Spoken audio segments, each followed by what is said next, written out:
Good morning again, everyone. This is Martin Zender, and you are at the Crack of Dawn Report. Okay, yeah, what's going on here? Have I gone corporate? That's your question, I know. I got the t-shirt, I got the hat, I'm not wearing it, but I have it. Have I sold out to draftsharks.com, one of the most exclusive and successful fantasy football sites on the internet?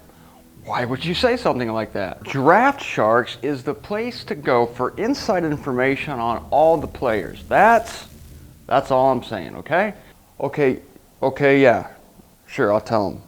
Apparently there are about 14 people in my listening audience who don't know what fantasy football is. Fantasy football is not actually played on a football field, but what you do is you pick players who are actually on a football field and you make a hypothetical team out of them. Okay, so you draft players and you make a team and you form a league with other people, like at your office or whatever, and then if you win your league, that is if your team with your players ends up being better than the other people's teams with their players, then you win. What do you win? You win boasting rights. You can put other people down, make fun of them, you can even win money. See, what Draft Sharks does is help you pick the right players at the right time, and it won't necessarily be the player that everybody thinks is great. That's the thing, see, it may be a sleeper, somebody with great talent who's flying in under the radar and is just coming into his prime. See, Draft Sharks is the radar. Nothing gets under Draft Sharks. Are you following me? For example, look at this big guy behind me right now on the cover of ESPN magazine. This is Darren McFadden, who's a running back for the Oakland Raiders. Is this a guy that you want on your fantasy football team? That's the big question. Well, I mean, it sure looks like that you would want this guy. I mean, the guy has a bulldog tattoo. Can you see that? Can you see the bulldog tattoo? I hope you can, because I can't. See, I have a green screen behind me here, so I don't know what I'm pointing at. I don't know if I'm pointing at McFadden's bulldog tattoo or if I'm sticking my finger up his nose. About McFadden here, as far as your team goes, McFadden has been hampered by a hamstring injury. Okay, so you think this guy might not be the right guy for my team, but you go to draftsharks.com and you find out that McFadden has been cleared to play in the team's third preseason game and that he's reportedly looked good over the last couple of days of practice. And now here's a direct quote from draftsharks.com. In the last couple of days, McFadden has been, ready for this, quote, displaying the burst that made him the 4th overall pick back in 2008. Yeah, displaying the burst. That's an important word right there if you play football. If you play football, you definitely want to be able to burst. And you wouldn't think that a guy coming off a hamstring pull would be displaying burst, but that is just what McFadden is doing. And it's the kind of detailed word and analysis you get at draftsharks.com, because these people are writers and they use epic and rare words like burst that no one else is using. Do you know what word God uses? He uses the word bust.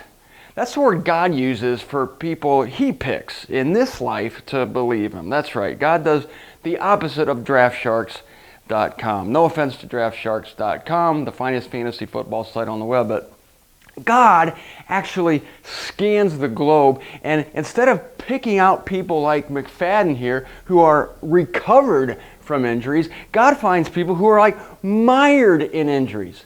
I don't necessarily mean physical injuries, like the hamstring thing down there that McFadden had. I'm not talking about that. I'm talking about people who feel down, people who kick themselves because they don't feel like they have their acts together, people who think they're no damn good, people who don't have deltoids the size of vacuum cleaner bags. Or a bulldog tattoos on their arms. And I know this sounds outrageous to some of you. Generally speaking, God chooses the weak and not the strong. If God had a site, it would be like dumbsharks.com. I wish I had a t-shirt like that, because really, I would wear it. Why does God do this? Well, first, I think I need to prove to you that God does do it. Then I'll tell you why he does it. Listen to what Paul writes to the Corinthian believers in 1 Corinthians 1, 26 through 30. For you are observing your calling, brethren, that there are not many wise according to the flesh, not many powerful, not many noble, but the stupidity of the world God chooses that he may be disgracing the wise, and the weakness of the world God chooses that he might be disgracing the strong. And the ignoble and the contemptible things of the world God chooses, and that which is not, that he should be discarding that which is, so that no flesh at all should be boasting in God's sight. There it is. That's the whole thing. It's all about boasting. If you're this guy, you've got room to boast. I mean, you got a bulldog tat, you got a shoulder muscle the size of a vacuum cleaner bag, you got a chest muscle that looks like a Buick LeSabre, you got black stuff under your eyes, which is super cool and scary. If this is you in the personal righteousness department, or if this guy's body represents your opinion of yourself, then if God chooses you, you're going to think, yeah, that's right. Of course God chose me. I have an ego the size of a vacuum cleaner bag.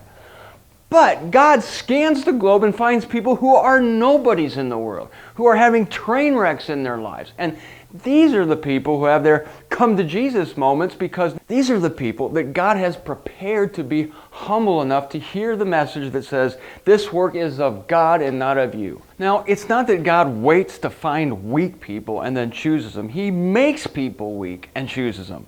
So it's God from start to finish. It's of God and not of you. That's the key. Plenty of room for boasting otherwise, but God is out to eliminate boasting for His own glory, and it's a heck of a lot easier to do with people who aren't rich and famous and who aren't recovering from hamstring injuries, and especially people who aren't bursting again, right? Yeah, remember, that's McFadden, right? He's now bursting like he used to do when he was the 4th overall pick back in 2008. Yeah, it's really too bad about that bursting. You know, it's too bad he's bursting again, and the eye black. I know, they're screwing me with the green screen. That's all right, don't worry about it. Yeah, it's too bad he's bursting. Too bad he's recovering from that hamstring injury and the eye black.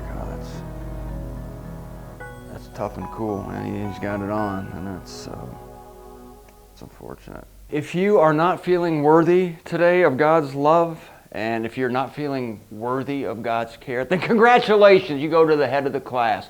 Because in God's crazy mixed up world, the people who have no confidence in flesh are the ones that go to the head of the class. That's the big revelation.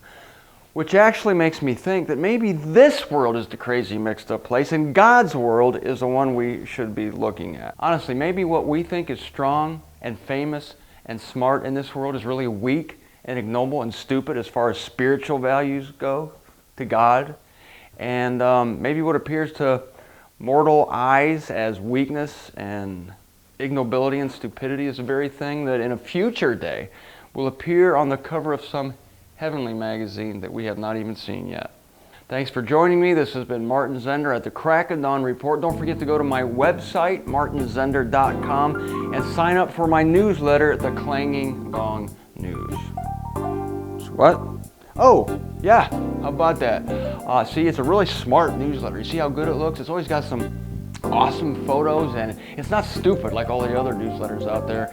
So it's really the exception to the rule that everything I just told you about. And my writing skill actually is quite advanced. I'm a national caliber writer, and like I said, I'm the exception to this whole thing. And my brilliance on scriptural themes